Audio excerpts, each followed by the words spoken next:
Welcome to Event Logistics Lab, where event planners get real about the process behind every successful event.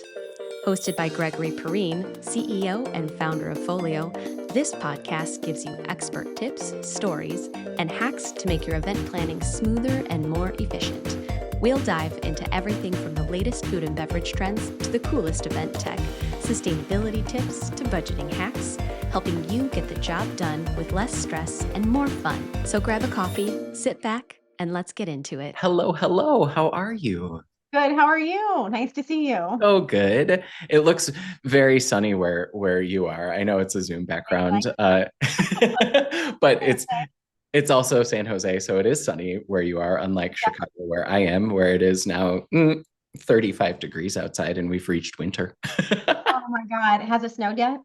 It snowed a couple weeks ago, and it dumped like 8 inches. And then luckily it was gone basically by the next day. But usually at that like time of year, we'll get one big dump and then it will be kind of just chilly. And then once January comes around, that's when it like the snow starts to pick up. And like we are on the wrong side of the lake, Michigan. I So didn't we know there was a right side or a wrong side. the Michigan side gets fluffy white snow. We get like it kind of snow rains, ices as the front is moving through, lake effect, kind of, but not really. And then Slushy? it all freezes over, and then it's Chicago, so it all turns gray. It's really beautiful. You should come here during the winter. I've been there before in the winter and it was freezing, not what I'm used to. Yep. Which is a perfect segue into would love to welcome you to the podcast. Thank you. Not everyone knows the story of Erin and your role at San Jose Convention Center. So, and I don't think I know like where you got your start either. So I'm very curious to know like how long have you been at the convention center and what has your role been there? Let's see. I'm going on 7 years. So Yeah. I've been here quite a while now. I started as director of banquets and then moved up into the director of food and beverage. So it's been a really unique, I guess you'd say, opportunity. We've been through the pandemic, recovery of the pandemic, some, economic up and downs. So it's been quite the journey and really excited to still be here and working with really such a great community here in Team San Jose.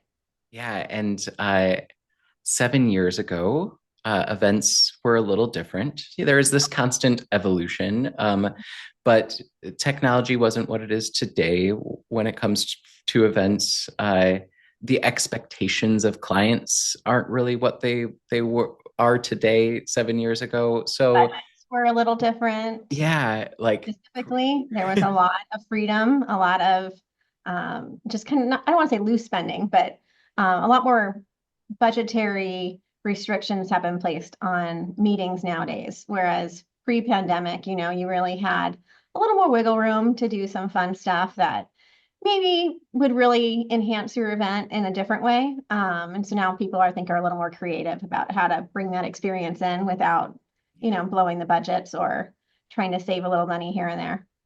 and because of San Jose's location, there's a lot of cool events that happen at the convention center because of the neighbors you have up the street or down the street and things like that. So for people who haven't been to San Jose, can you share a little bit about just the layout of the convention center and then specifically like the venue adjacent to that Outline. Yeah. So Team San Jose is a huge facility. We've got 3 different exhibit halls. We've got just an expansive front area where you can host events out in the actual front area, which you can kind of see in my picture here. Yeah. We've got South Hall, which is an area behind our building that was kind of meant to be temporary, which has not really been temporary. We use it quite a bit, and it's just a nice empty space, so you can really create whatever you want in that area. And then we also are lucky enough to have 4 theaters that are just right next to us. So across the street, we've got one that hosts like the symphony and the opera. We have a children's theater. We have another theater, CPA, which hosts like Broadway shows and stuff like that. And then Civic Auditorium, which really usually is one that people use to host like more corporate style events if it's not being used for like, a rock concert or a Latin show or something like that. And so there's a lot of freedom to really expand. So if for some reason you can't stay within our building or you want to offer like something unique, you can move on into one of the theaters, which is, I think, something very different that you won't see in a lot of other buildings in other states. So yeah, Team San And, Jose offers a lot. and what I love, I think the most is just that close proximity. You know, Mhm. there you're connected to two hotels. You have the Mhm. Hilton and the Marriott, right? Yep. There's a hotel across the street from the Marriott. Right. You And got Weston, multiple Hiltons, Marriott, you've got everything surrounding you. and then Yeah. the airport is literally like almost Oh, walkable, you know, like it's down the street. Yeah, I think it takes less than 10 minutes to get there by car. So, and we have a tram too that you can use yeah, for transportation around the city, busing, a great bus system. So, I mean, there's lots of opportunity. Plus, we're, in the middle of Silicon Valley. So you've got this hub here where you can connect to other cities. So if your guests want to maybe do something, that's not just within San Jose, you can definitely reach out to other areas. And the wine country is not too far away. San Francisco's not too far away. yeah, But I will say there's plenty to do within San Jose, whether it's wine tasting or just incredible food. We've got such a huge array of food here, from Vietnamese, Japantown. We have one of three, I think, Japantowns in the country. yeah. We've got like basically what they consider 18 different neighborhoods. And they're full of small businesses, so if you want any type of cuisine or experience, you can go to any of those to really do something that's a little bit different than just staying within our walls. Yep. So, Which I think is a perfect segue into our topics. Like what our goal is to shed some light on some of the logistics behind a successful event. And each of these episodes that we are highlighting showcase a different aspect of managing food and beverage logistics. And we had the pleasure of partnering on a program 2 years running now, where we've really kind of pushed the envelope of what we can do, and how we can highlight some of those local partnerships, some of what makes San Jose special. But coming at it from kind of a logistics conversation, yeah, I yeah. want to pick your mind on when a client comes in, Mhm. and says, like, we want to do espresso stations. We want to do uh, specialty things that, Uh, yeah, boba, yep. Name it. Yeah, yeah. Something uh, that maybe isn't within our ability, or we're just not something we can maybe manufacture or create that is going to be really true to that flavor. Yeah. and through this partnership process that I've had with you, but what I want to also kind of get into the nitty gritty on is there's a right way to do it and there's a wrong way to do it, right? There is. um, and Yeah. and something that comes with being attached to the city and being a larger convention center, Mhm. there are things that meeting planners, event planners, stakeholders, clients should consider, Mhm. when they're making an ask to quote unquote Mhm. push the envelope on Sure. things. So let's talk about kind of that espresso station example.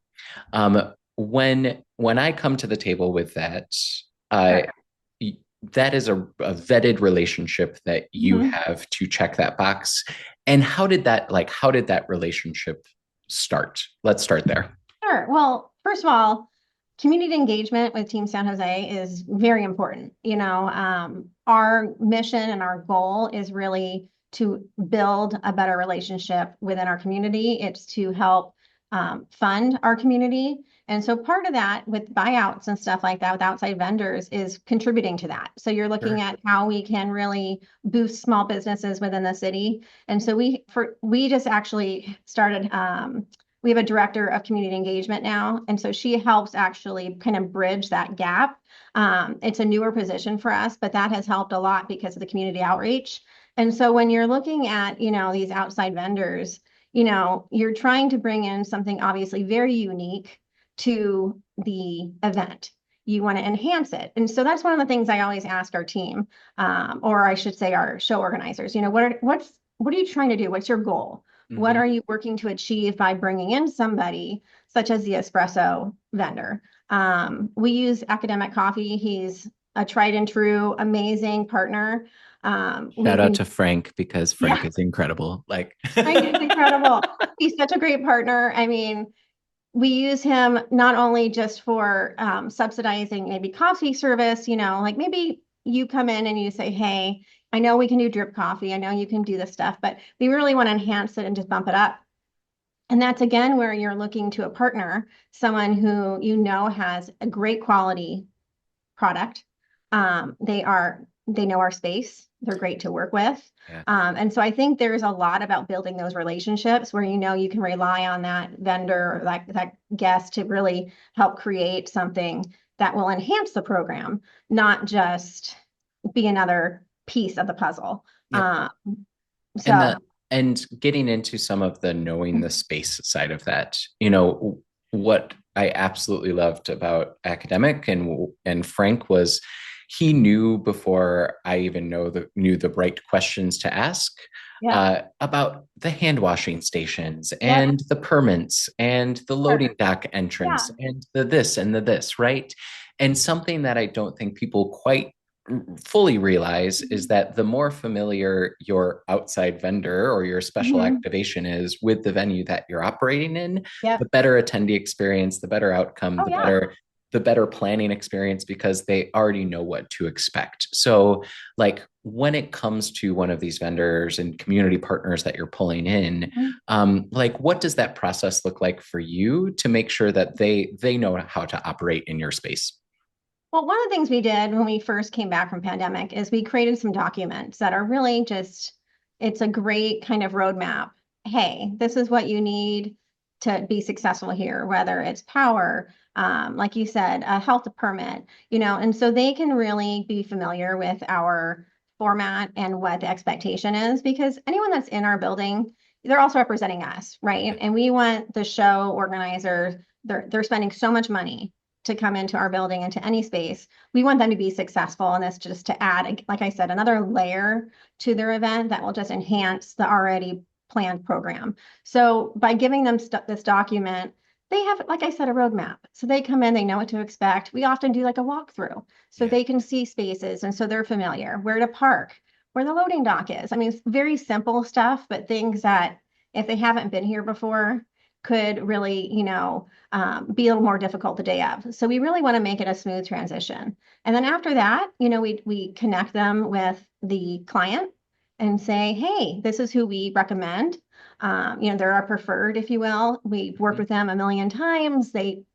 Frank provides great coffee carts, these espresso carts. Yeah. They look really nice. His setup is beautiful. Or hey, if you have a decorator, you can build something that will match your aesthetic and really blend in. So again, you're enhancing another area where it looks like it's all part of that flow. And so it matches and has that, like I said, same aesthetic. But so you really try to blend that in so it's a seamless process. And so I think, like I said, the first part of having like a document really helps kind of pave the way. And so when you're moving forward in that relationship, the expectations are there. With Frank, like I said, academic, because we worked with him for so long, I can call him, email him. We all have a very open, we want to be transparent. We want it to really work for all parties. We want him to be successful as a community partner and as a small business. It's very expensive to own and operate a small business. We know that.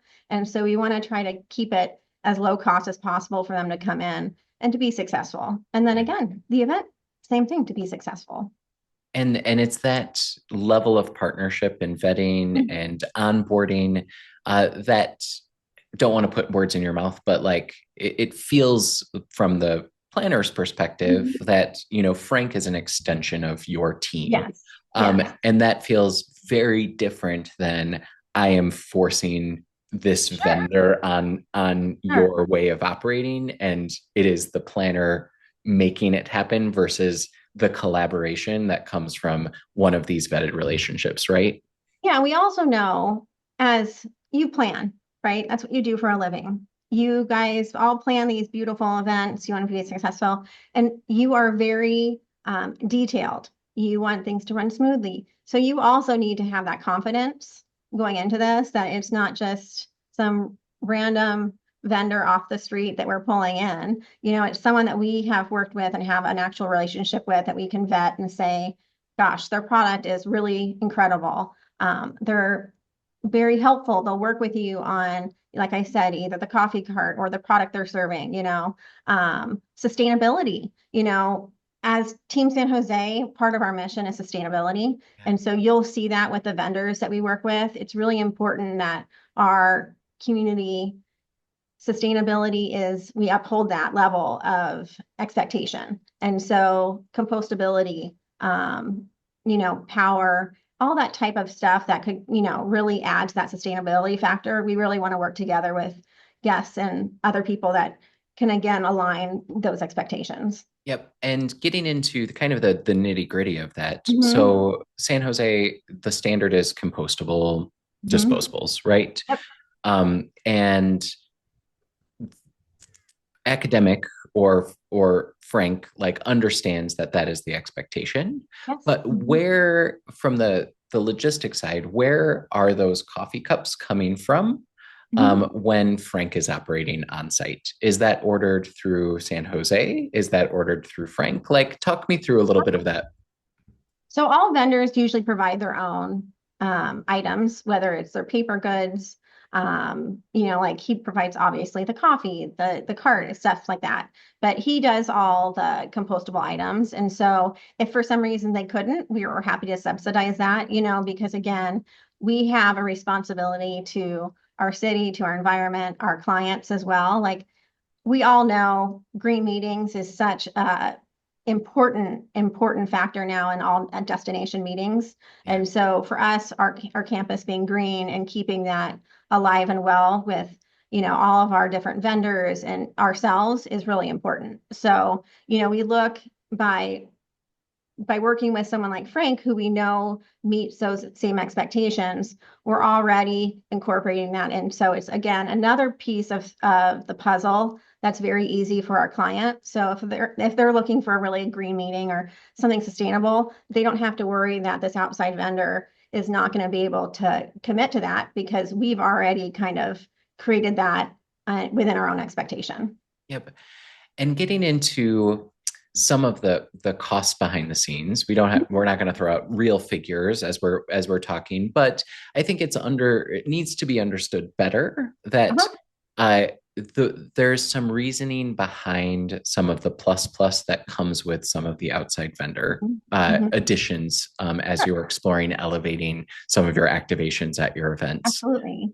A standard service, because San Jose Convention Center is a union property, right, has some specific boxes to check in order for us to put anything out, right? Like, whether it be food or beverage or whatever have you, like there are contracts and bylines and protocols and things like that. And it is a combination of yourself and your kind of sales team to ensure that everything is living up to these union contract standards. And oftentimes what that can feel like on the planning side or the receiving side is a bit of that red tape to kind of go through, right? Like there isn't carte blanche of we can do anything in any space because we have protocols to abide by. Where does an outside vendor fall into that mix, and what should planners be aware of as they are considering something like an activation that is leveraging an outside vendor in a union property, whether it be San Jose or otherwise, right? Sure. Yeah. Well, I think first off, every property you want to do as much in-house as possible. I mean, we want to support our city, which of course means supporting our in-house team and putting them to work. They're the heart of our organization. But there are times we can't do that, whether it's because something is a specialty item that we can't make or source. There are very, very different circumstances, right? Varied circumstances. So when that happens, that document is really important that I was talking about earlier, because it kind of puts everything down on paper for either the show organizer or for the vendor to understand these are the constructs that we're kind of working within. Now, for us, like with a CBA, if it's something we cannot do, whether because we can't source it, we can't prepare it, or maybe we're at capacity for some reason. That's when we look to an outside vendor. And so that's where the enhancement can really happen. Now, we have an incredible culinary team. They can do almost anything, almost anything. You ask for Vietnamese food, they can do it. They can do Indian. They can do, I mean, a huge variety of cuisines. But if you're looking for something so authentic that maybe, that's where you want that vendor to come in and that's where that enhancement comes. That's where this starts to take in place in the organization. Yep. So I think it's really important to know we're going to keep costs as low as possible. And there's lots of reasons.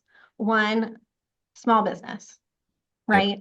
These vendors already are operating a small business, which is challenging enough. And so we are trying to be protective of ourselves as well, but we still want them to succeed and not for it to be outside the bounds of what our show organizer could source in order for them to add to their program. So we're very cost conscious about that.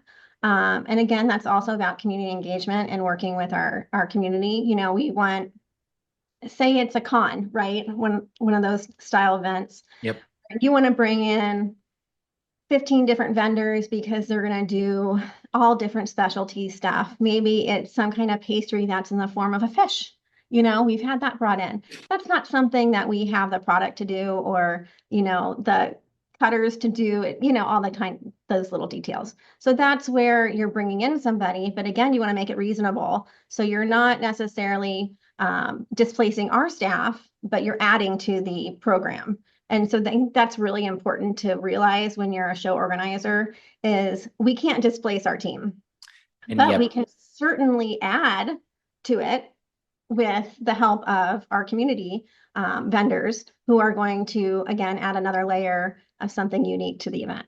And that right there, I think, is not what is fully realized, is that by committing to the convention center, by committing to your contract and your space, you are also committing to the food and beverage team that runs it, like the banquets staff that runs it, the culinary team that produces it, and culinary, stewarding, banquets, bartenders. I mean, you've got a lot of people that you're trying to not displace.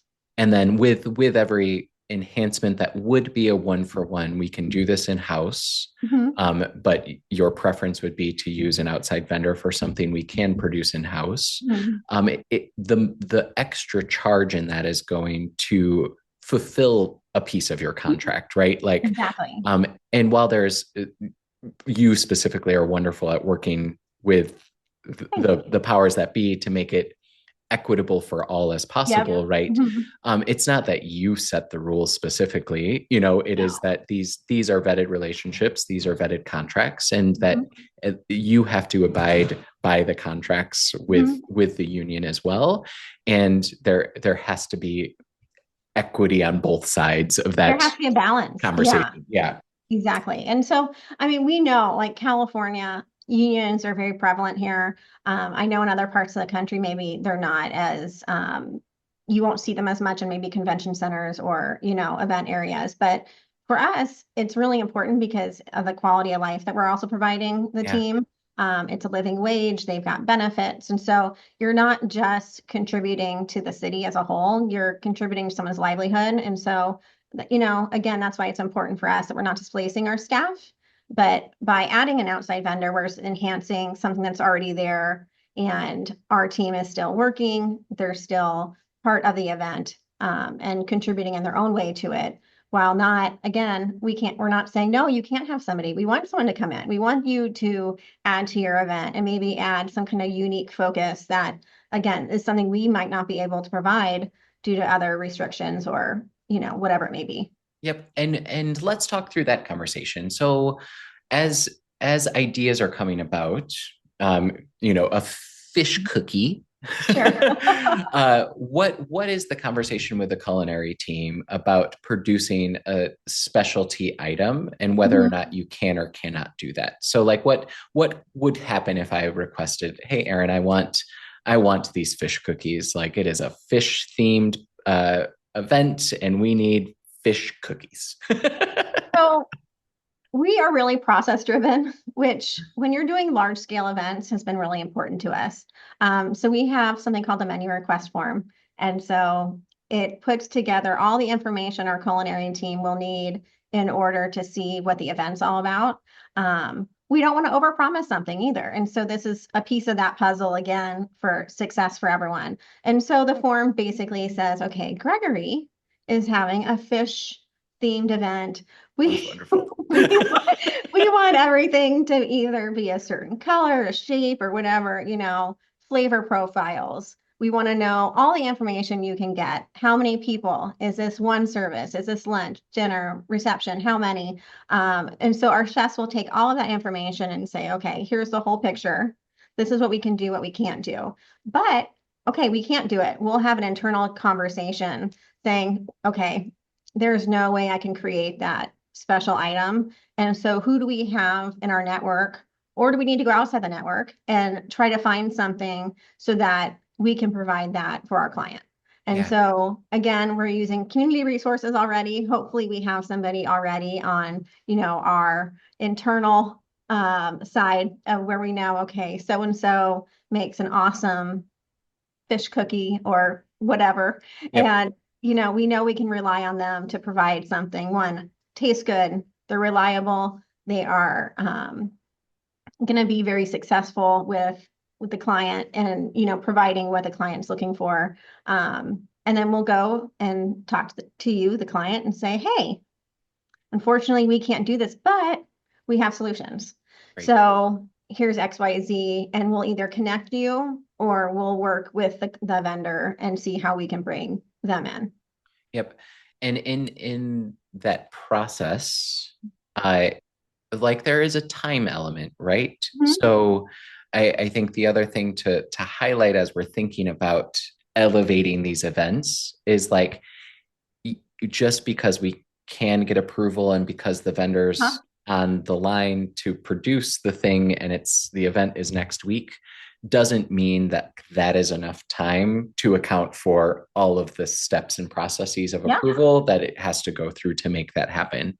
Not to mention, because if you are bringing in something, there is the health code piece of that, and there is the permitting piece of that, depending on the location. Like all of that now requires city time and approval time in order for us to execute on. So what is the general rule that you would follow on starting these conversations, or B, like what is the last threshold of like, yep. So I mean, obviously we want to know as soon as possible, right? So planning food and beverage often is not at the forefront of the event conversation. It's there a little bit, but not the details yet. And so if you're going to be outsourcing anything, whether it's bringing in a vendor or just a food item that we have to outsource, it's something you really need to work probably 90 days in advance at least, if not longer. Now, permits for us, we need 4 weeks. Yeah.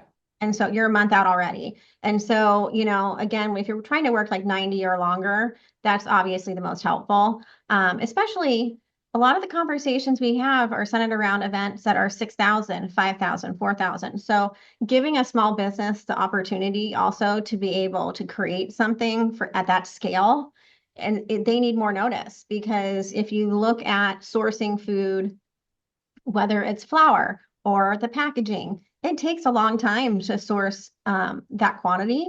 And so you're looking at, okay, now 90 days out, this is what I want. You have to talk through it, the theme. You have to get, maybe there's a JPEG with your logo on it or something that you need to send to someone, a small vendor, so they can print it on a food item or manufacture it. So there's a lot of planning that has to go into it. And that's why, 90 days, I would say, is like the very latest you'd want to at least start the conversation, but 4 weeks is really the last time before you're almost hitting that red zone because of the health permit.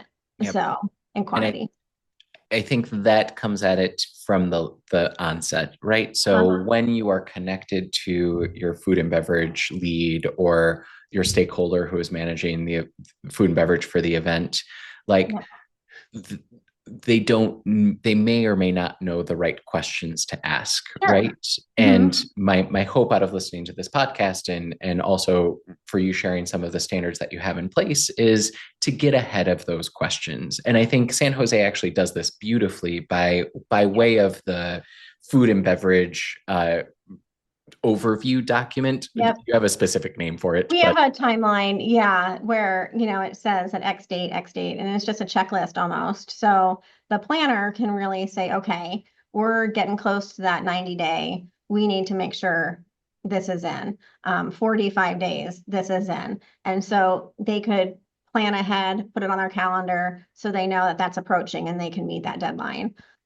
Because the better we are with deadlines, obviously, we all know the more we can actually fulfill this request and get and achieve it at the actual event. So, but and yeah. then what is the like menu inspiration document that you have that kind of like sets the standard for like exploring some of those conversations where you as the culinary side and the San Jose side might know to dig a little bit deeper on, they mentioned elevating presentation and bringing in coffee Yeah. carts, So like it all comes to that menu request form. got it. And our chef, he really expanded on this. We had a very basic one. And then when Chef Michael joined us a few years ago, he really expanded on documents and making sure that these pieces of the puzzle were built in so that we're not saying, okay, wait, we only got half the question.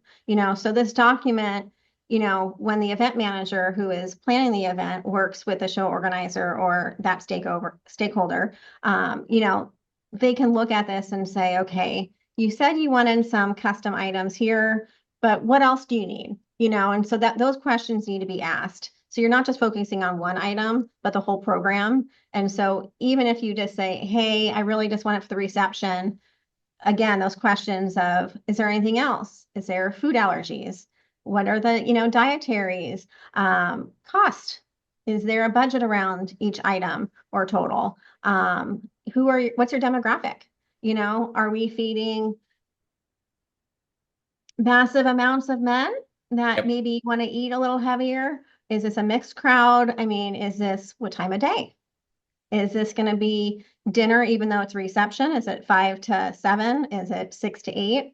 Where, we know the food will be consumed will be a little bit at a heavier rate because it may end up being their dinner. So there's a lot of pieces in that menu request form that help and also trigger other questions as you're starting to go through it with a client. Yeah, and that should be almost like 6 months out, right? Like Yep. that Yep. should kick off some of those dialogues, and the question and the probing, and that's really where like the partnership from the planner Mhm. side and the San Jose side uh, emerges out of Yes. is what are the goals we're setting for this meeting and Mhm. how are we able to collaborate and achieve these through Mhm. partnership. I feel like the external vendor piece of it Mhm. kind of gets a lot of the times like shoved in right at the end, Uh-huh. like because Mhm. maybe we are solidifying our budget and maybe there was a creative meeting that said like, oop, this is the thing that we uh, Oh, would we love get to that a have lot. happen, like Yeah. Yeah. They're like, wait, we found a few $1,000s. We want to have boba or we want to yep. have whatever, maybe. Yeah, absolutely. And that's events, right? Like Yeah. budgets are especially nowadays more than ever Yep. are continually moving a moving target. If registration is dictating what we can or cannot do, Mhm. depending Mhm. on how registration pickup is, like may or may not dictate we have enough money or we don't Yeah. have enough money. Like Well, and um, also like if we get something, they're like, okay, you know what, our budget was slashed. So now I sure, only have X amount of dollars for this one activation.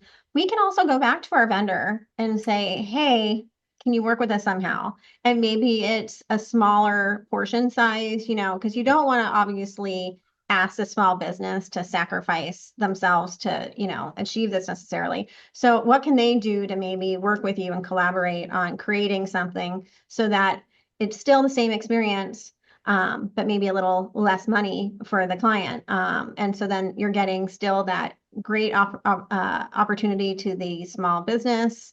You're still getting an enhanced experience for the guest, and the show organizer's happy because you've done both of those things. yeah. So yeah. And I think that drills down or highlights the partnership aspect Mhm. of the dialogue that you should be having with your food and Mhm. beverage team on the other end to produce it. It isn't an us versus you from the facility side. No. It's a we, the royal we, including the end client, if there's an agency involved or an independent planner, like Mhm. the better that we can operate as one unit, the more Yep. successful the outcome will be, you know? Well, and there's so much to that because we've worked with you a handful of times. And the first time you were with a different client, right? And Mhm. so these relationships that we build are going to be felt everywhere. And we want repeat business. We want our team to do the best job they can. We want you to be successful. We want the event to be successful. And by doing that, it's again, hopefully bringing more business back to San Jose, bringing more business back so that our staff is working and, we're succeeding in promoting our community and creating, more business for downtown San Jose or anywhere in San Jose. But yeah, those connections are very important, very, very important. And, So we want to collaborate. and that extends into the relationship I now have with Frank, right? Like, Yep. chances are, if I picked up the phone and texted Frank about an event that was maybe happening in San Francisco, he would be willing to He'd entertain be the over the conversation. moon. Yeah, Yeah, he'd love like, it. Yeah, he'd um, love it. and and back to your point, like it is very focused on small businesses and community partnerships, and that's a great way to position the conversation as well. Of like, it isn't typically when we are talking about espresso machines and Sure. popsicles and boba tea and Mhm. custom cookies that are, or things that really Yep. like it, sometimes it's the Etsy vendor, like it isn't these huge operations, and you aren't sourcing like those either, right? Like you aren't looking for the commercial vendor that's just going to be able to check the box and give you a break on it to make the margin. Like you No. are also looking at the partnership and the community aspect as well. Well, and by doing that, you're putting money back into your own city, Yeah. and it's really, and then again, the sustainability thing comes into play. You're working within your city, so you're not sourcing something from, hundreds and thousands of miles away. It's something close to you, again, it's supporting your community. So, Let's um, talk let's talk about that sustainability sure. piece for a minute, because I think as the average age of meeting attendees, starts to drop a little, especially with some of these, tech related. Mhm. We're seeing a lot of like less alcohol, Mhm. more awareness to sustainability, More more mocktail. mocktails. Yep. Yep. Yep. Mhm. um, there is a level of enhancing your event Uh-huh. with a sustainability focus, and where can that come through, we actually recorded an entire episode about sustainability, I'll have to that you watch can that later. yeah that you can listen back to. But a part of that specifically at San Jose is the community partners that you Mhm. have. So talk me through a little bit about what those partnerships are, and what happens in that process with those partners. Sure. So part of our overall engagement is sustainability. It's really important to the city of San Jose and to the county that we hit certain guidelines and milestones. And so part of that is making sure internally we have already created that. So compostable flatware, co- uh, using China when you can, Yeah. those types of things. And so that then expands into with our partnerships. So someone like Academic Coffee or the boba guy, we want to make sure that they're using compostable cups. Anytime they can use something that's reusable, whether it's in how they process something or not, we want to try to, use that as an activation. Frank's coffee carts, for example, he's reusing those time and time again Yeah. for show after show. And so it's really important that our clients know that we are looking into this ahead of time. So it's not something that we're thinking, ooh, gosh, we should have edited that. No, we're looking ahead to make sure that everyone we're in contact with has a similar mission to us. And if they can't for some reason, what can we do to build that in for this event. So, it's a balance because not everyone, plastic is cheaper half the time, maybe the design looks better, but guess what? We need to be aware of what's important to not only our environment and our city, but also to be responsible for our clients. So, And on the like food donation piece of it, can yep. you speak a little bit to some of the community partnerships you have on that end as well? Yeah, so we've worked with quite a few different companies. We do, oh my gosh, why am I blanking on their name? Hold on. Yep, take it. Silicon Valley Second Harvest. We do Martha's Kitchen. Cool. And Let's pause for a second because then I will repose. okay, hold on, let me think about it. What was the Yep. other one? Why am I blanking on their name? Yule, what is his name? Hold on. All good. Why am I blank? Hunger at Home. Hunger at Okay, home. That's yep. that was it. I was like, why is this? Okay. Um, so I think I posed the question as so in addition, you have some of these great partnerships that are also for food donation. Can you talk Yep. a little bit about where food donation partnerships come into Yeah, play? yeah. It's really important because it's so hard. You have a group come in and let's say it's 1,000 people or 6,000. They do their best as an organizer to plan food out to, obviously not overspend and also to consider sustainability. So, but there's always overage, right? Yeah. So that's when we look to our partners, Martha's Kitchen, Hunger for Home, Second Harvest, Silicon Valley. We'll call them either in advance or that day to make sure, hey, we're having an event this week, next week. Can you guys look at coming here if we call you to pick up any of the excess so that we're, delivering it and can be used for the unhoused.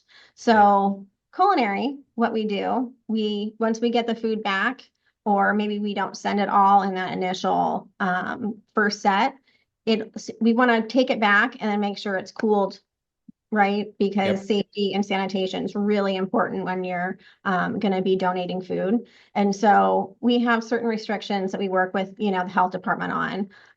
And so if those are followed, great. We will take all that food, make a call to, like, let's say Martha's Kitchen and say, hey, can you guys come down? And hopefully they can take everything. If they can't, we'll call the next person, and say, hey, we have some leftover that Martha's Kitchen couldn't take or whatever.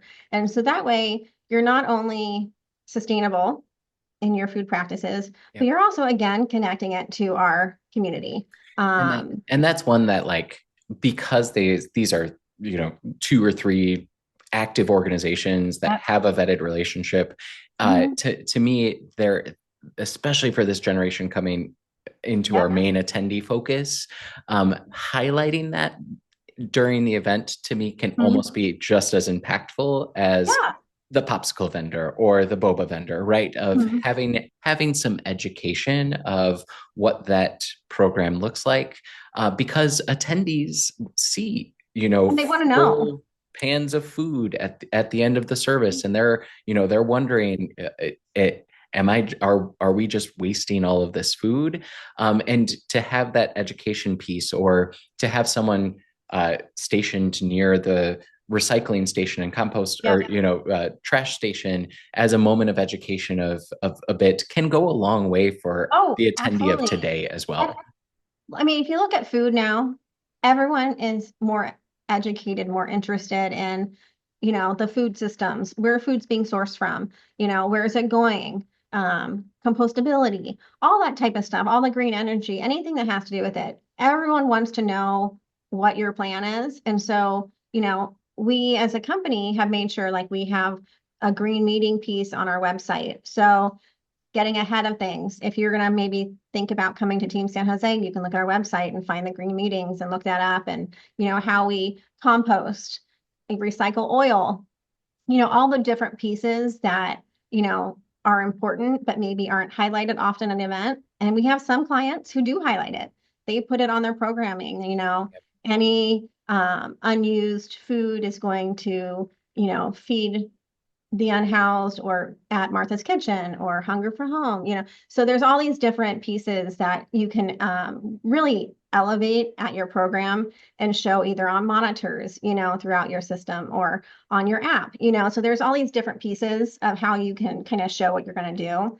And I think people are interested. I Yeah. mean, Especially if it has something to do with the initiative of the program, right? mhm. Like if the organization hosting it is touting sustainability and reducing carbon footprint and things like that, like to me that should easily carry through the food and Oh, sure. beverage It's a line. thread. Yep. Yep.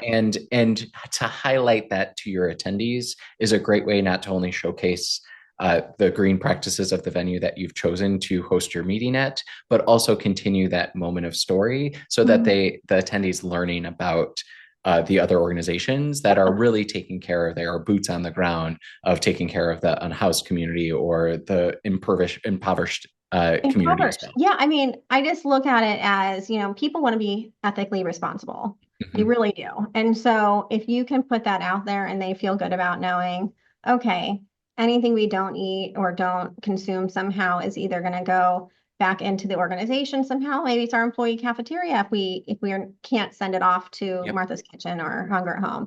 Somehow it's going to be consumed so that it's not just thrown in the trash can. We hate throwing food away, and so compost again is super important to us. Like I mentioned earlier, recycling oil, cooking Yeah. oil, just the little things that you don't even think about as maybe a consumer. It's nice to know that we have thought about it as a company, and so the client just has to come in and promote it. And so it's already built into our fabric as a company. And so all you have to do is take those pieces and you can put them on your Yeah. marketing and your, boards or whatever you want to, however you want to display it. But And yeah. that is elevating the attendee experience, the overall meeting experience, and it doesn't Mhm. really cost anything, right? No, Like no. it's just a few messaging, or it might be an extra meter board, or it might be an Yeah. extra ambassador who is educated on what to say and how to educate and Mhm. interact with people about the sustainability initiatives. But chances are you probably have a community director. If they're available, they can pop down and also talk to people and shake a hand. Yeah, our Like director of community engagement, she's awesome. And then we also have a committee for sustainability. And so any one of us can really talk to, the guest or client about, okay, these are the initiatives we're taking as a company. And, how can we help you achieve that as an event, and it's really important, I think, to, again, the guest to know that, yes, even though they're traveling and maybe staying in a hotel, we can still make this as green as possible for you. So your experience showcases that. yep. And then kind of playing both sides of the coin here, like where would you make some recommendations specifically to San Jose of where to start this conversation of elevating, bringing in potential outside vendors or highlighting community partnerships? Like, yes, we've talked about the menu request form, but if it's not prompted, it might not exist, right? Or it might not Mhm. trigger the right conversation. Like, is there a way do you incorporate that in the tasting? Like, do you have a short list? Like, how does this information kind of get into circulation so that it starts to get the wheels spinning of Continue. the Yeah. planner to be like, oh, this is something that I could pose as an idea that I haven't thought of yet? I think it's the beginning of the process with the event Okay. plan, the event manager on site here. Once the events team gets an event, it's turned over from sales, that's when all these wheels obviously start turning. And that's our opportunity to say, hey, what really is this event about? What are you trying to achieve? And so, food wise, what are you trying to achieve here? Is it to do something really unique? Are you trying just to feed masses of people? Like, what are you looking to do?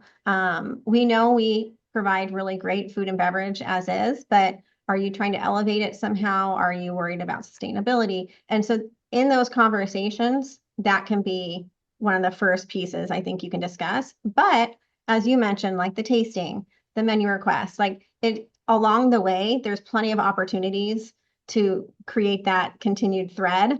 And so if maybe you don't have the money when you first start talking, that's fine. Okay, well, look, there's other opportunities. We're in now the tasting portion, which is much closer to your event. Maybe, okay, we might have a budget. So okay, I didn't see anything on your menu that maybe matches what we're looking to do. Can you either create it or is it something we need to outsource? And that's where you look at, again, the outside vendor.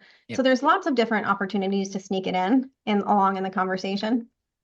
Yeah. And I think from the planner side, like a great question to prompt your facility or your catering manager is like, what is the cool things that you've been doing lately, right? Like Mm-hmm. start the conversation there because you're going to go to the things that you can remember and you're going to think about Frank and you're going to think about academic and you're going to think about your sustainability partners and those that oftentimes can trigger a lot of thoughts out of just that Sure. question as well.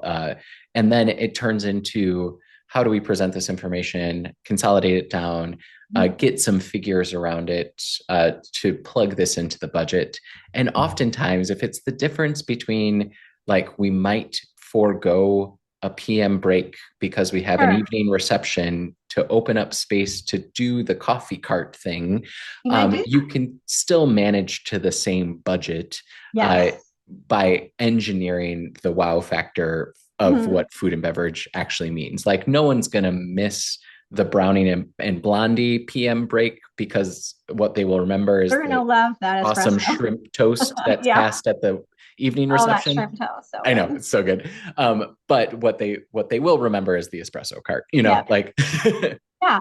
No, and that's where again, the conversation about what are you trying to do? What are you trying to achieve by bringing in either an outside vendor or, somehow upgrading that experience. And so there's lots of little elements because each of these, vendors or small businesses, they're unique in their own way. And so if we can really understand what you're trying to achieve, it's that much easier to connect the client to the right person, the right vendor, so they can achieve that. Yep. And understanding, I think, worth reiterating that like there is some give and take on both ends. You Oh, you brought up, absolutely. the portion size, and yes, you have to be aware that there are boxes that need to be checked from the Yep. facility standpoint, from the contracting, from the union side. But the more lead time and the earlier that conversation starts, the more the details can fall into place at the right Yeah. time to make the thing happen. Well, and I also look at, these small businesses, they may not have the cash flow to do some of these things. So what can either the client help with or the venue? Like we talked about hand washing stations. Yep. Those are expensive to buy. I mean, and to make sure they're approved correctly by your, health department. Sure. So is that something that you have on site? Is that something you can create or rent? That isn't gonna impact the budget too much, but will allow that vendor to come in and be successful. It could be the licensing, like the permits, they'll take care of the permits or whatnot. It's all these little extra pieces that, maybe a vendor doesn't want to do this because they're afraid they're not going to have the funding to do it or, the stretch. Yep. So And it's I looking think at we didn't talk that. about the word no, Mhm. and it's not something from the facility side that you want to say, right? Sure, Uh, sure. but sometimes the lead time, the logistics, the way that it's going to work, the fact that you didn't know about it Yeah, until the yesterday. plan was in place, right? Yep. Like our yep. And those are the things where it's not you saying no, it's no because of a typical laundry list of reasons, right? Yeah, Like and I mean, we've had people who maybe want some kind of like super special chocolate something, and we have to source that because of the quantity outside of San Jose, which stinks. We like to do everything in San Jose. But, it takes time. Those people, the vendor has their timeline too that we have to respect in order to, get that product in, make sure it comes in on time so that we can then add it to a station or however incorporate it into whatever it's supposed to be used for. And so you have to consider all those little pieces too. But again, there's another opportunity within that. If you have to say no, okay, what can we do instead? yep. We try to be really thoughtful about, okay, we can't do that chocolate thing, but this is a chocolate thing we can do. We try to at least try to match it. Yeah. Sometimes we can't. And if we can't match it with chocolate, we know it's a dessert. Okay, look, we can do this really cool thing. We've done it before. What do you think of that? And so just always having a few handful of items up your sleeve that you can offer is really important. And the more you do it, obviously, the more you create that arsenal of items and ideas. But yeah, we try not to say no, but sometimes you just have to, unfortunately. Yeah, It's a health part of ferment is out yeah. of your control. You know, Yeah. we didn't hit the timeline to make the ordering, and the product is not going to get here in time for the event. It has to be no. We Yep. can make a lot of magic happen in events, Yeah. but some of those things are hard deadlines, And and some of the magic we've made happen is really incredible. I mean, we've sure, had people be like, oh my God, our attendance jumped from, 5,000 to, 6,000. What can you do? And it's the night before for, let's yeah. say, sandwiches or receptions. And you're like, okay, let's dig in. Let's see what we can get in. Let's talk to our vendors. What do we have that we can repurpose or reuse somehow to create some spectacular dish? But it's all about, I think, the communication. The sooner the sooner we can plan and react and hopefully get something into, the event that will really be amazing. Yeah. And that partnership, that collaboration piece of it, of we can do X amount of truffles Yeah. because we can make that amount in-house. So we Can can we sub. augment with this, right? Mm-hmm. And there has to be a little bit of that give and take of Yes. and to align that back to the overall goals and strategies of the events, because we've identified those from day one, is a great way to carry those through lines of what you can and have as a flexible guideline or needs to be a hard And you deadline. bring up a really good point, because since pandemic, vendors carry less stock, if you will, Yeah. right? And so we see that a lot where, okay, I ordered 1,000. Gosh, Erin, we can only get in 800. Okay, what can we do for the other 200? And so there is an element of that, and that's where that transparency and communication between the event manager, the show organizer, and food and beverage is really vital. We want to make sure that as soon as we know, it's important. So then, if you have to somehow pivot on your marketing side or in your apps, whatever information is out, we give the show organizer enough time to do that. I think it's really important to consider that. Obviously, we try to do our best and source everything ahead and make sure our vendors have it, but occasionally there's a little hiccup and they'll call us, or it doesn't come in and we're like, okay, what can we do? Well, and it's in the compostables, like it's not unlimited. It is not plastic. It is not paper. Like it is compostable, and like that stuff kind of isn't in mainstream circulation to the extent as some of the alternatives are. So like that takes time. But I think your team does an incredible job at just remaining transparent and open. And that leads to a lot of success, because if we know, we can get ahead of it. If we don't know until it's happening, we are left no one likes with a question mark, So no one likes a surprise like that. And it can really take a toll on an event if we're like, surprise. Yep. No, we don't want to do that. So, yeah.